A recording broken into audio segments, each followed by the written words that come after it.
Good morning, students. Today I am going to teach you how to convert an inclusive class interval into the exclusive class interval. So this is known as the inclusive, where these are not the same. The lower upper limit of the first class interval is not as same as the lower limit of the second class interval. So in this case, how to convert it, that I am going to tell you. So the formula is lower class limit of the second class interval minus the upper class limit of the first class interval divided by 2. So 127 is the lower minus 126 divided by 2, 1 upon 2. So which is equals to 0.5. So 0.5 will be subtracted from all of them, all the lower class intervals, and added into all the upper class intervals. So it will be 107.5, 126.5 when you will subtract from all of them. 135.5, 144.5 and 153.5 and 162.5 and 171.5. Now you will add 0.5 in all these upper class limits.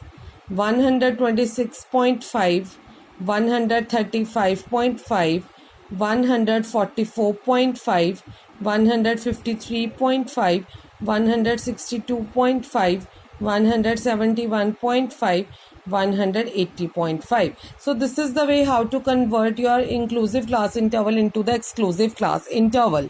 So now I will tell you that if we have unequal class intervals of the, if you want to plot the histogram, and if we have the unequal class intervals like this, so is there any effect on the data if we will represent with the same manner? Yes, it will affect our data values, frequency also.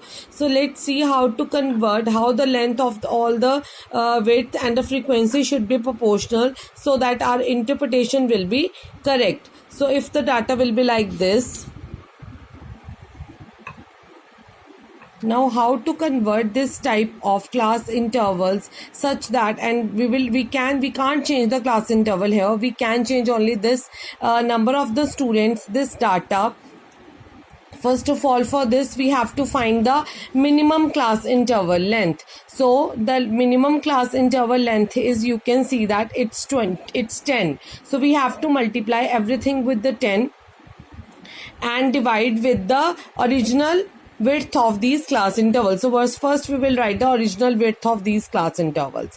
This is 20, 10, 10, 10, and this you can take it, it's above, or you can take it, if it is written above, you can take it up to 100. 70 to 100, it is 70 to 100, so it is 30, right? So now what you have to do, you have to take this number of the students 7, divided it with this 20 original class width into the minimum class width, that is 10. Here 10 upon 10 into the smallest class width. Here also 10 upon 10 into 10. Here 20 over the original into the minimum. Here also 20 over original into the minimum. Here 15 upon 10 into the minimum. Here 8 upon 30 into the minimum, that is the 10 always. So you have to multiply 10 in each case. So whatever your answer will come, here 3.5, here 10, here 10, here 20, here 20, 15 and 2.67. So this is the way how you are going to plot now the new data. 0 to 20 will be plotted like this. 3.5, this is your 3.5. 20 to 30, 10. It was original which have the minimum, they will remain the same. So it will remain the same. 10, 10, 20, 20. It was earlier also. But where the effect will be there, where it's not original, like in the last one, it will become now 2.67 instead of 8, right? So this will be your, because 2.67, when you will add 3 of them, it will be around 8, right? So it will be giving you 8. So basically this is your now the this length is proportional to the another length of these class intervals. Okay, so this is the way how we are going to do. Thank you. Have a nice day.